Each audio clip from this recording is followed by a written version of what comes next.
Hi, Chris. Stephanie and I are so excited to have you on our podcast today.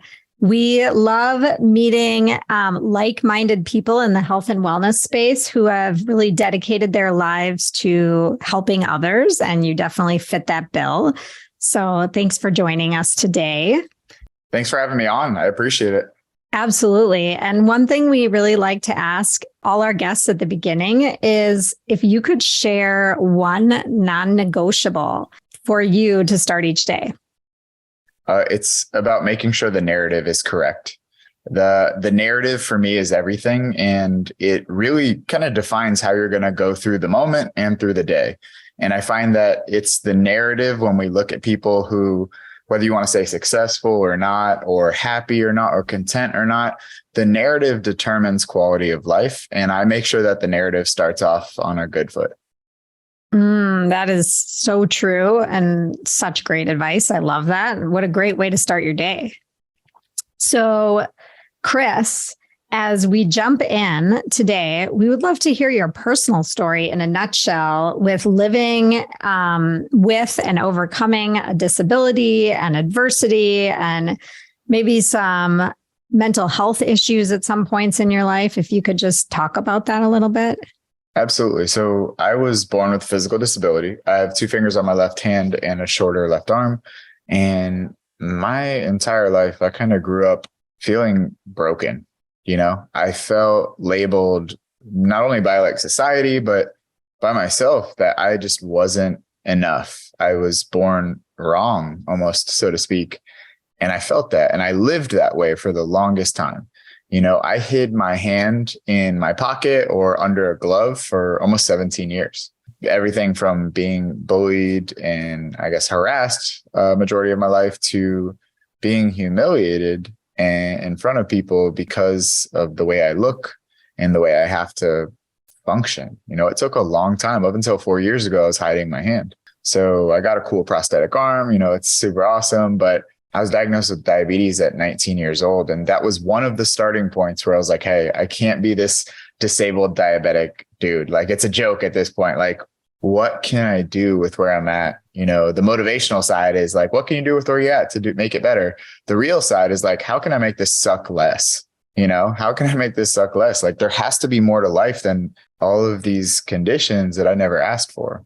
I started asking better questions to myself, and I slowly started to get out of that slump of feeling broken and feeling like a disabled diabetic guy. And it wasn't until 4 years ago that I became Chris, you know, and now it's my job to teach other people to live their life on their terms and help people see their world without limits.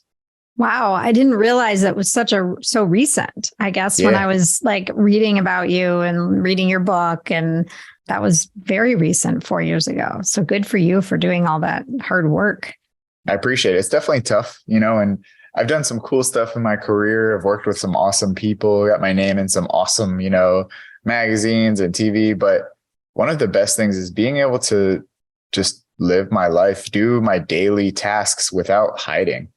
And people don't realize how exhausting it is to hide. Actually, maybe people do. You know, for me, it was hiding my hand in a glove.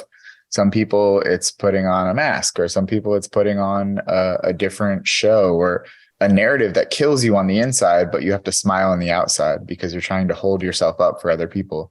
I think a lot of people identify with that. And I was tired of identifying with this broken image of a version of a person I never asked to be in the first place. Was there a pivotal moment 4 years ago or something that happened, you know, after living your life for so many years with this physical disability? What made you wake up one day and decide enough? I guess you could say I'm a motivational speaker. I'm a keynote speaker. I get hired to speak all around the world. Yeah. But a lot of people think I do this rah, rah, rah stuff. They're just like, woo, positivity, start your day with like a positive quote and you're just amazing. I'm more of what's called like a cynical realist. Like if the house is on fire, I'm not going to chant positive affirmations. I'm going to get the hell out. You know, like that's what I'm going to do. Yeah. I don't really personally believe in the Disneyfication of like this one magical moment. You know, I think there's a compound effect in multiple moments that chisel away at that potential of who you could become based on your actions and decisions. And they started chiseling away the actions that weren't serving me anymore. So there was a few moments, one of them being, I was bullied the majority of my life. And I remember one day I was embarrassed. This girl named Crystal, she was the prettiest girl in my school, and there's like 4 girls in my school. So that wasn't really fair to say, but one of them was the teacher and Crystal was not the teacher. But I finally worked up the courage to ask this girl, Crystal, out. And I'll never forget going up to her desk, and my friends started laughing, and I was like, I stop, what are you doing? And I turn around and Crystal is making fun of my hand with a stapler, calling me Claw Boy. And she like humiliated me in front of the entire class. And I shoved my hand in my pocket. And when I say I kept my hand in my pocket, I almost got arrested at the Washington, D.C. monument as a kid because I refused to take my hand out of pocket for security. It was that serious. So That moment, I remember going to my mom, and she was a nurse, and I'm like, Mom, why did you do this to me? Like, why would you make me like this? You're a nurse and you help all these other people. Why did you make me like this? Like, why'd you do this? And she like cried. And I remember seeing her break down. That was one of those moments where I was like, this can't happen anymore. Like I don't want to see this anymore. And I can't change this, but I have to be able to do something. I didn't know what that something was. And fast forward years later, I went through all of this stuff, from struggling to body image issues to trying to numb the pain by hanging out with the wrong people, doing the wrong stuff, to just pretending like hiding was okay. And I thought I could do it for the rest of my life. I was speaking. I became a speaker because I loved helping people. And I remember I had my glove on, but I spoke in front of hundreds, if not thousands of people. And I was like, everyone loves me. This is amazing. Oh my God. People came to see me at this event at the Disney resort. There was like 2,000 people there, and they wanted to hear me speak. I spent the day with this girl who had just been diagnosed with diabetes. Her name is Maddie. And, she's like 9 years old. We're walking down this long corridor, and I had always hid my hand. No one talked about it. I had that confident persona, like no one's going to talk to me about it because I'm cool. We're good. I'm happy. It's fine. Don't question me. And we're walking down this long hallway, and she grabs my left hand, which is like, no, she grabs it and she's just swinging it happily. And she looks at me, and I'm rigid, rigor mortis. And she looks at me and she says, "It's okay. You don't have to hide around me." Oh, I was like, I'm getting teary. Wow. So sweet. It was crazy though, because like thousands of people were there to see me speak, but that was the only person who saw me. And that was one of those moments where I was like, I'm worth more. She sees my worth. Why don't I, I'm worth more. So I set up this thing. I was like, if I ever got a prosthetic arm, I will stop hiding my hand.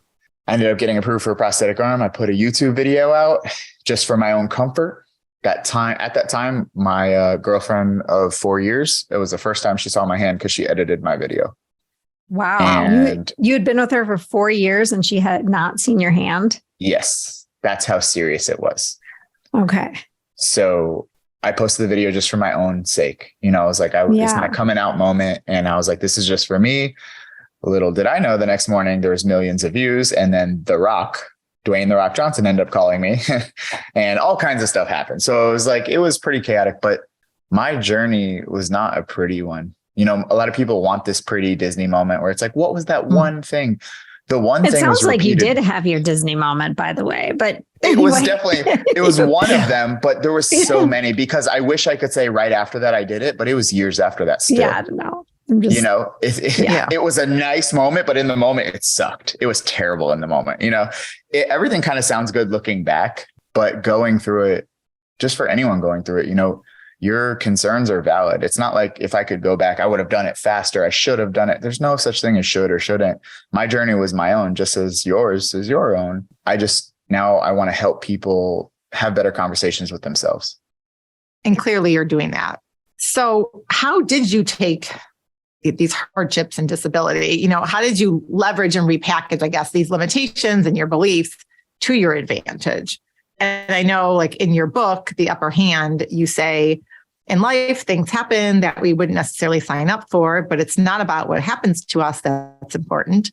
What's important is what we do with what happens to us. People drive themselves mad. with what ifs and maybe, spending so much time coming up with possibilities and zero time on practical and actual solutions. Humans have this weird habit of fantasizing about what if or why or maybe. This removes all of our power and removes us from the present. So, Marty and I both saw this quote in your book, and it's really powerful. And you're talking about this reframing and mindset change. So can you dive into that a little bit as well? Absolutely. So I'll reiterate that I never want to invalidate feelings, because feelings are very real. It's not like, oh, just don't think that. Those are bad thoughts. I don't like to demonize thoughts. I like to examine them and say, like, okay, this is my brain trying to protect me. What can I do to make this a little bit better? Why am I getting these signals? Where are these beliefs coming from?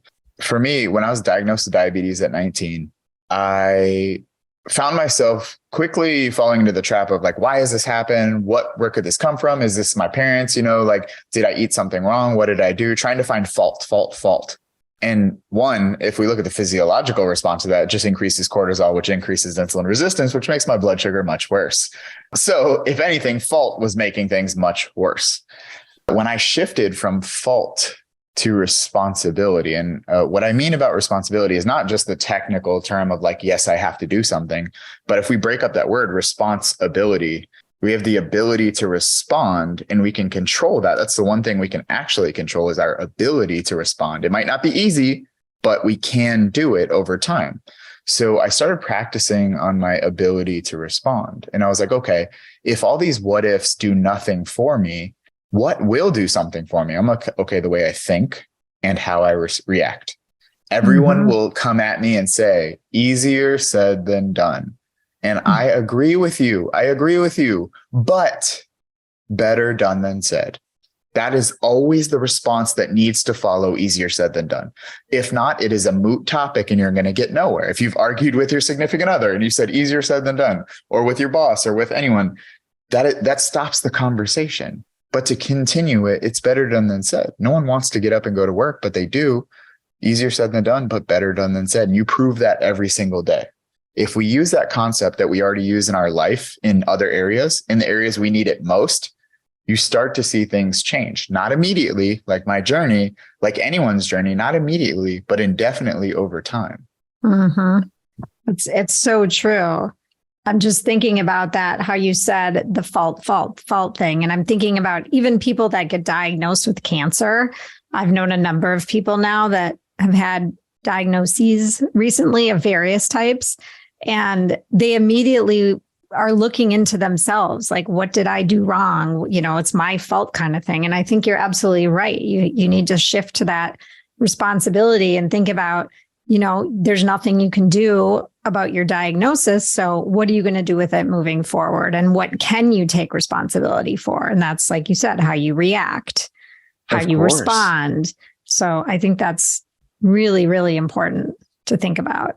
I just don't think it's fair to yourself, the people you love, and your future self to reduce your quality of life to try and change something in the past, which we know we can do nothing about.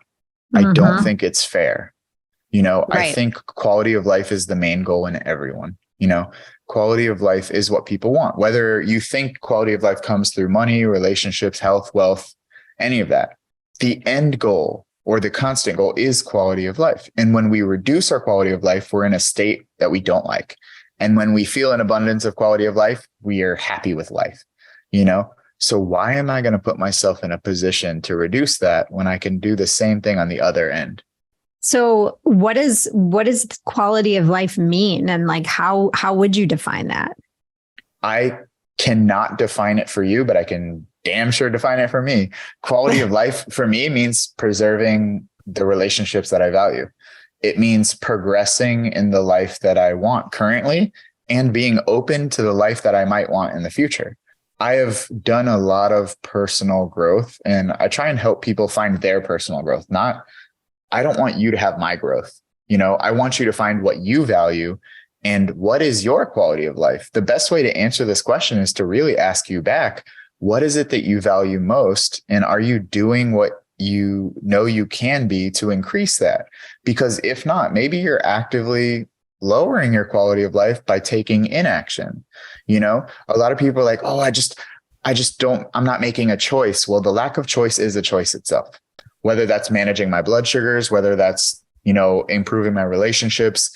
It's hard. And there are days where you're not going to be perfect because that's normal, but we have to do something for something to change. And if quality of life to us means improving relationships, improving your body, resting more, whatever that is, are you doing what you need to do to get what you say you want? The hardest, probably most aggressive, but like real quote that I can paraphrase is, your priorities are not what you say they are. They're what you do. Mm-hmm. And that sucks to hear, but it's so real. Absolutely. Absolutely. And I think a lot of our listeners are at that spot. We talk a lot about quality of life, self-care, longevity, and they're probably thinking about what's important to them and what are their priorities. But it's the hard part is taking that action, taking the daily action and doing what you say, which is what you just said.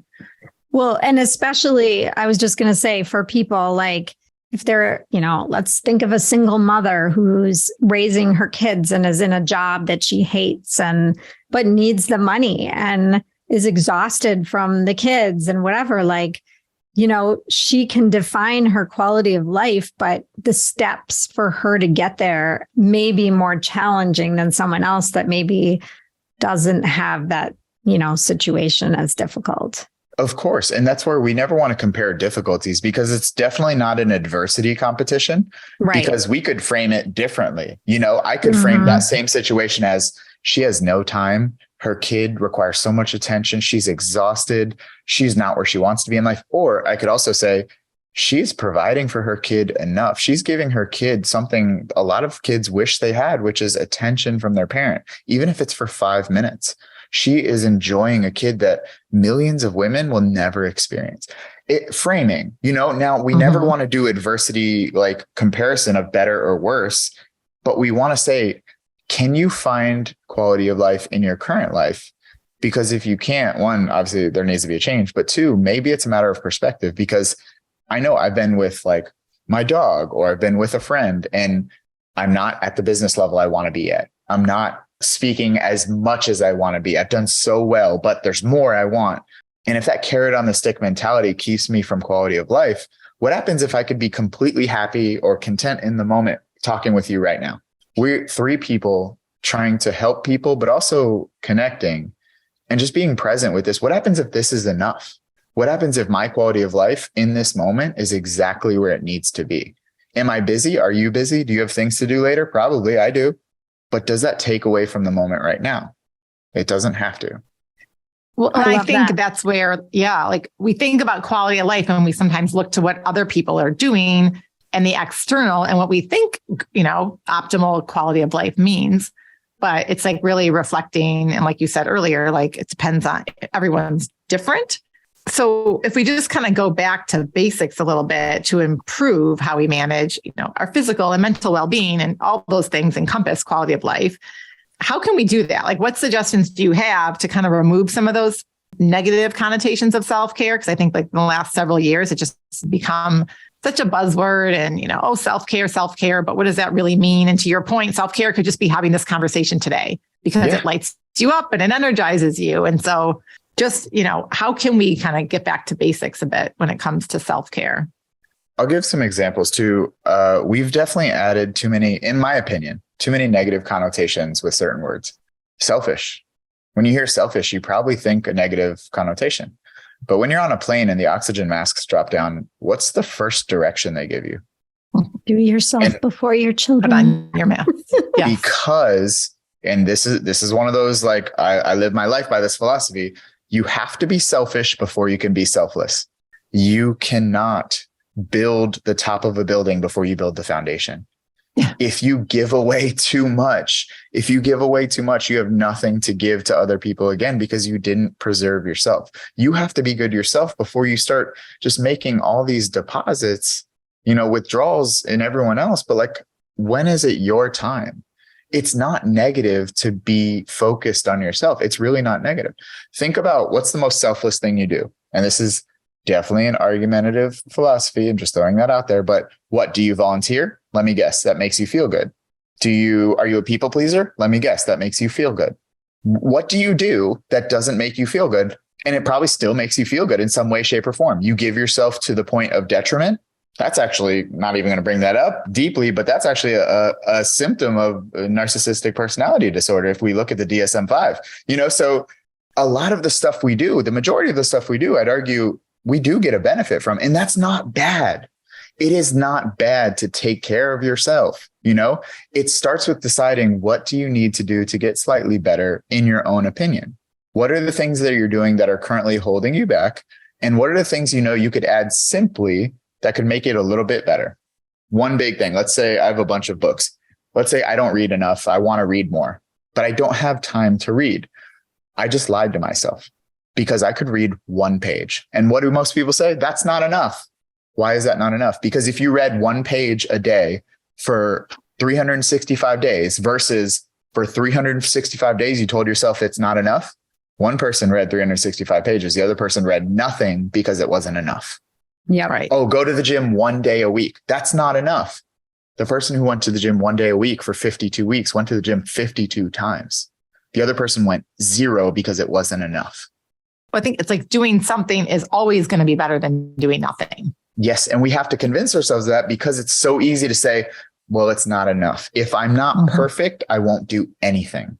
Time passes no matter what. So 5 years from now is going to be 5 years from now. You're either going to be where you're going to be in 5 years, or you're going to be 5 years behind saying, I wish I would have started 5 years ago. Time waits for no one. So instead of self-sabotaging, which I talk about by saying all these things I can't do with diabetes, for example, my diabetes, I've used every technology possible you can imagine. And I feel like everyone else was benefiting from the technology that they were using. So I used it, but it didn't work for me. So I almost felt guilty because I wasn't like everyone else. And I found myself falling back into that negative quality of life where I was like, see, I'm not normal. I'm broken. And I had to catch myself and say, what happens if I had to adapt a little differently? So I went back to old school, shots. I use needles and insulin, out of a vial. And people are like, what? But I have advanced tech. I have implanted CGM. It's called Eversense, and it's in there for 6 months. Oh, that works for me. Interesting. That works for me. But I'm on shots. People are like, wait, so you have the most advanced tech in your arm, but then you use like archaic. But that's the quality of life I'm talking about. It's custom to you. Who is anyone else to tell me how I should manage not only my diabetes, but my life? Same thing with you. Someone could probably say, oh, you should do a podcast differently. You should target this group. You should talk about this. Okay, you do it then. You do it for your life because you guys got this down. This is your thing. This is my thing. My thing is my life, and I'm going to manage it the way I think I need to do it best. No, and Stephanie and I talk a lot about bio-individuality, which is essentially what you're talking about, where you only know what's good for you, right? Like Stephanie can't tell me what I need to do, and I can't tell her what she needs to do. And even when you say that about our podcast, like we've had a number of coaches tell us, different things to do, and they're all trying to help us. And we appreciate that so much. But some of the things we're just kind of like, that doesn't feel right to us. Like we like the way we do things, and we just have to stick to what we want and what we know feels right to us. There's a balance, there's a balance of being self-aware enough and being open enough to have an honest conversation with yourself and saying like, okay, just because I'm used to doing it this way doesn't mean it's optimal for me. One of the phrases I do hate most is don't fix what's not broken. Oh, I hate that phrase so much because if that was the case, we would be using candles instead of electricity. We'd be using horses instead of cars. It's not about don't fix what's not broken. It's about like, how can we optimize what we're doing in a way that doesn't lower our quality of life? There has to be balance because we can't just be stuck in our ways. How many people are like, I have 30 years experience. No. You have 2 years experience repeated 15 times, you have the same, did you ever keep growing? Like we need to decipher. And that's where the balance in life is. Are you growing? Are you progressing? Are you optimizing? But in line with your quality of life without going into hustle culture where you're like, go, never sleep, go, never rest. Like, okay, let's calm down a little bit. We have to find a happy medium. Right. You have to embrace some change, right? For that growth to happen. Absolutely. And I think like I'm just thinking out loud as you're talking about this, but it makes me think, like, even with our podcast coaching, like, of course we want to grow and we want to embrace change and we want to get to, the next level. But what is the next level? What is the next level for us? Right. Yes. That may be different yes. than, some huge podcasters next level. I love that you works said for that. us. I love that you said that. So as a speaker, I've been growing my speaking business over the last 5 years. I started off not charging, and then I got to the point where I made someone offered me money to speak, and I'm like, this is insane. And now it's to the point where I'm a relatively high level speaker, but in the beginning, I wanted to get to the next level. It just wasn't my next level. So I was struggling so hard. Like, I was like, I wanted to be that guy. I wanted to be that girl, and I was like, why am I not making it? Because it wasn't me. It wasn't for me. I had to find my own path. And unfortunately and fortunately, that path didn't already exist. So I had to create it. And in creating it, I've created a whole world of possibility in the speaking world, where now I'm helping other speakers, doing all this stuff. And I love what I do, but I had to go through it. I had to find my next level. And I like that you said that. I'm going to toy around with that after this podcast, because finding your next level, not the next level, super important. Yeah, absolutely. So can we talk about like noise in our heads? I know we all have so much noise in our heads, and you discuss this in your book, The Upper Hand, which I recommend all our listeners go out and read because it's a pretty powerful book. And I like how you describe the catch, challenge, change concept. And I'm wondering if you can talk with us a little bit about that. Absolutely. So just on the noise topic, just want to let everyone know, I don't shut the hell up in my head. Like, I talk so much in my head. I'm like, I always have noise. So it takes constant effort to combat certain noises. For me, I'm like, am I crazy? Like, but the catch, challenge, chain thing was, I needed a physical representation for how I acknowledge thoughts and kind of reframe thoughts, and how I help other people do the same thing. And this is something I use with, whether it's private coaching or when I'm speaking with organizations on overcoming adversity or even change management. You have to be aware of the thought to even do anything with it. And a lot of people, the whole saying, you can't lead a horse to water, but you can't make it drink.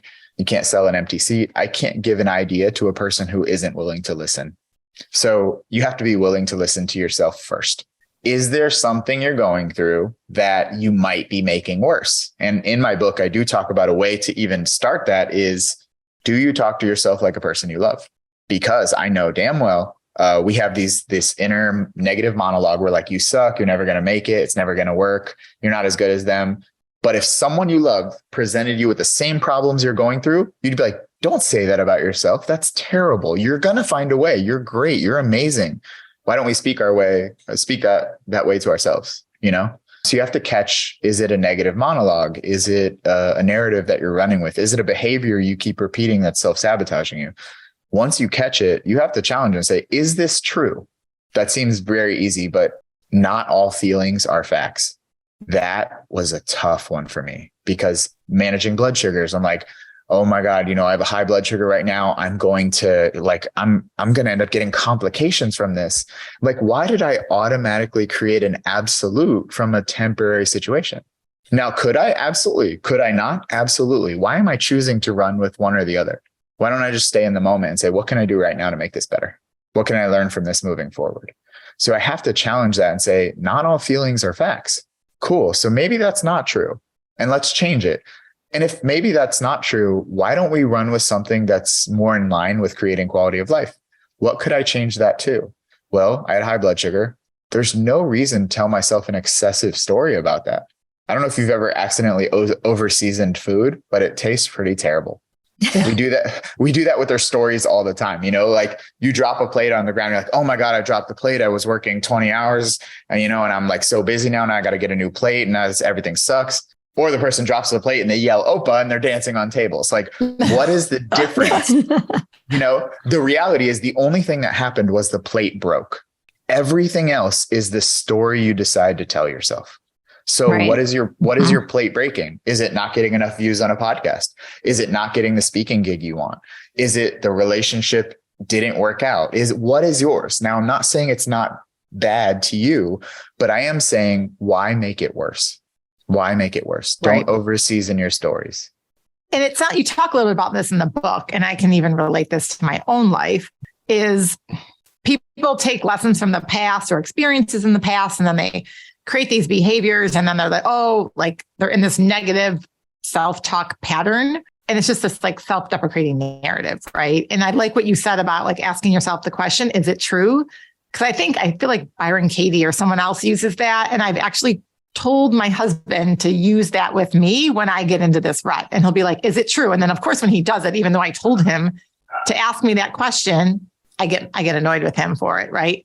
But I guess how can someone shift their mindset and get rid of those patterns that are running, those negative patterns that have been going on probably for years and years? I mean, if this is something you were exposed to all the time growing up from your parents and other people, it's not easy to just like, oh, one day I'm just going to like shift it and it's going to all, I'm going to think more positively and scream Opa, I don't know. Yeah, definitely. So I think one of my favorite things is like people telling me it's not easy. I'm like, where and what I was talking about did I say it was easy?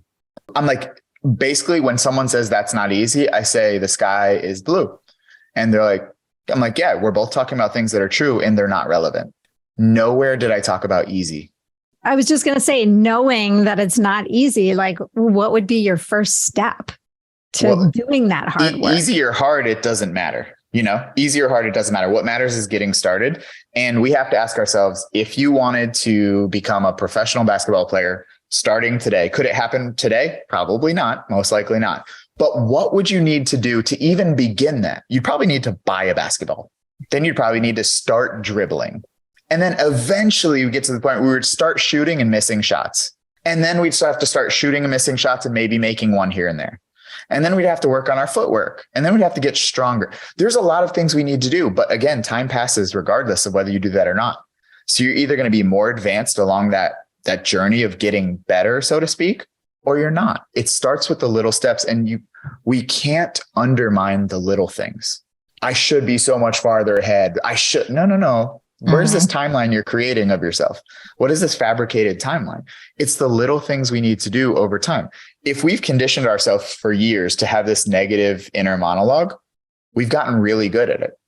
When you practice something, you usually get better at it. So we need to practice the other side, which means we're going to suck at it in the beginning, and you have to be willing to suck at it in the beginning, and you have to be willing to do it over and over and over. What's that whole 10,000 hours makes a professional or whatever? Yeah. Have you put in your 10,000 hours, or did you read one quote, wish your life is better, and now you're sad that it's not? Yeah. Well, and it's like you have to be really keyed in to making that change, right? Like you do actively.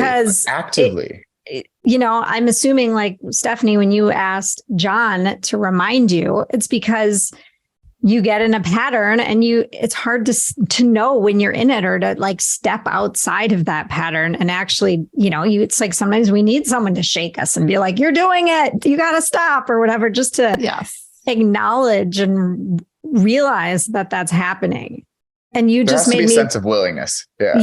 Yes. But sometimes we're on autopilot, and even if you're willing, you can get stuck.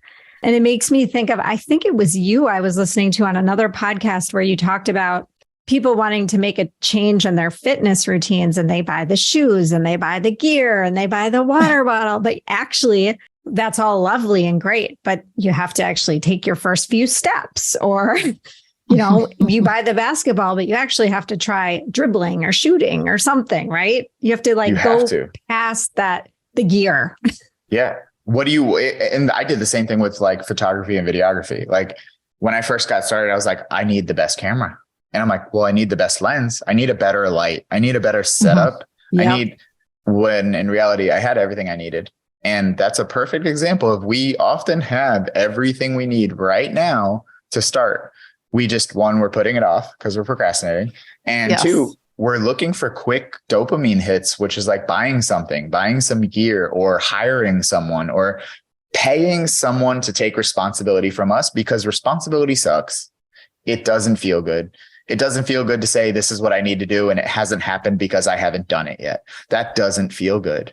It doesn't feel good. And it can go quick to blaming. It can cross over too far with our permission. So we have to give ourselves permission to think introspectively, but at the same time, don't go past to blaming. You know, the blaming does nothing. The responsibility is amazing, but responsibility to finger pointing is a problem. Mm-hmm. Absolutely. Also, don't be afraid to reach out for help too, whether it's like listening to podcasts like this or talking with friends or family or finding therapists if you have access to that, or finding free resources within your community that have different meetups. Like accessibility is always going to be an issue, especially for underserved, marginalized groups. And I get that, but finding any potential resources you have, whether it's people, you know, the internet, going to the library, anything, literally anything is better than nothing. So a little effort towards what you have access to, I think is vital. You're absolutely right. So switching gears just a little bit, what was it like being on the Titan Games with Dwayne the Rock Johnson? I know you kind of mentioned that after you posted the video on YouTube that you got this call from him and you had all these hits. So any like favorite part or funny story or anything you want to share? Yeah. So I almost hung up and I almost blocked it because I thought it was fake. Yeah. I thought it was fake. So, yeah, they were like, oh, we want to do a video interview and stuff. And I'm like, oh, okay, cool. It was at night. And I'm like, this is sketchy. I'm like, this is sketchy. I don't know what this is, but like, okay, we'll see. And I did the interview and I was like, oh, that was really fun. That was awesome. You know, I was like, there's no way it would go past this because the likelihood is, you know, slim to none. 200,000 people, I think, applied for the show. And I didn't apply for the show. They ended up calling me. They're like, hey, we want to fly you out to LA and I want you to compete against like 200 other people for the show. And I was like, what? That's crazy. So I went out and did like a 12-hour combine. It was insane. Like all the stuff we had to do. I mean, I did that and there were so many incredible athletes. I'm like, that was an incredible experience. There's no way I'm going to make it to the 30 that they're going to pick. I made it to the 30 that they picked. And of the 30, they picked 2 guys to be on like the cover of all the billboards and stuff. And I was one of them. So that was insane. And seeing The Rock, he was so down to earth and so incredible. I did tell him that I can deadlift more than him. So that was pretty exciting. It was pretty awesome. But he was super down to earth and I ended up losing my episode, but he came down and hugged me and stuff. And like, I got to share my message after that and thousands of messages of people who also hid their disability or people who just identified so many pictures of kids with disabilities watching the TV screen, like getting chills thinking about it, you know? Yeah. It was incredible because I was who I was before the show and after the show. And while it helped, like my message is why I was there. And my message is why I'm doing what I'm doing now. And like, I vow to be the person I never really had growing up. And I am making sure of that. So I'm just like thankful I got to be on that, but that propelled me to know I'm on the right path. And how can we find that? Is it still out there? I think it's on YouTube right now. It was on Netflix for a while, but I believe it's still on YouTube. Okay. I've actually never seen that show before. It was cool. It was really cool.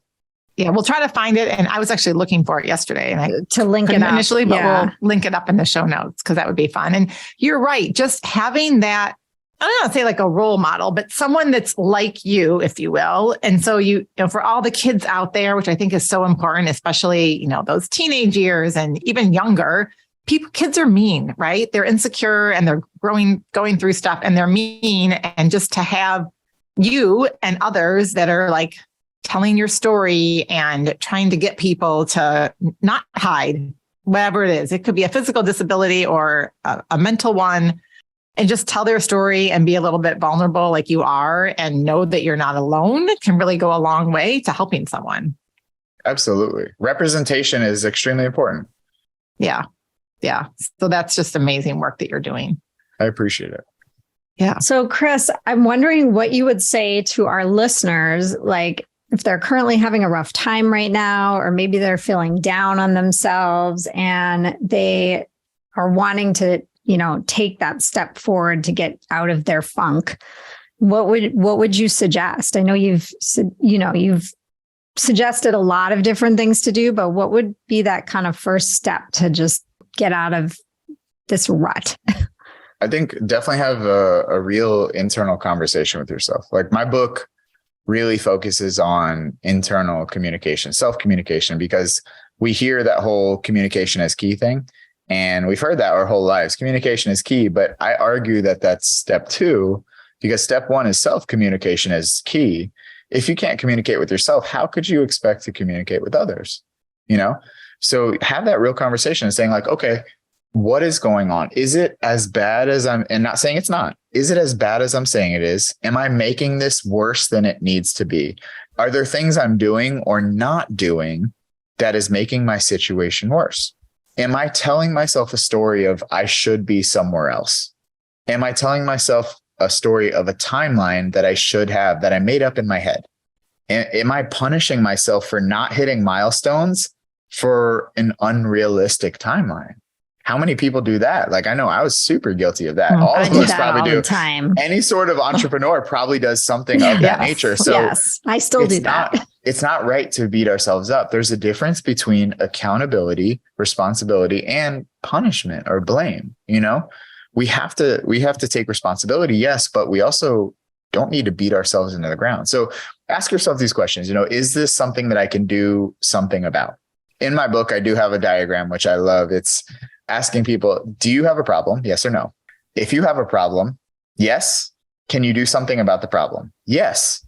Great. Then you don't have a problem at all. But if you have a problem and you can't do anything about the problem, great. You don't have a problem at all. Mm-hmm. It's tough. It's tough because it is not your problem to solve. Right. If you can do nothing about it, you can do nothing about it. The worst, I don't know if you've ever had a car stuck in the mud or something and the tires are spinning. That's what happens when we focus on things we can't do anything about. It's like the weather, right? Yeah. Like I have had someone saying to me, oh my gosh, what if the weather's bad? What if the weather's bad? It looks like it's going to rain every day while we're X, Y, and Z. And I'm like, well, that sucks, but it's so out of our control. So why are we even having this conversation? It's the what ifs. I know I learned that in 7 Habits of Highly Successful People, Stephen Covey. Yeah. Circle of concern versus circle of influence. Basically, circle of concern states we live in this world of what ifs. Mm-hmm. We're paralyzed by the what ifs.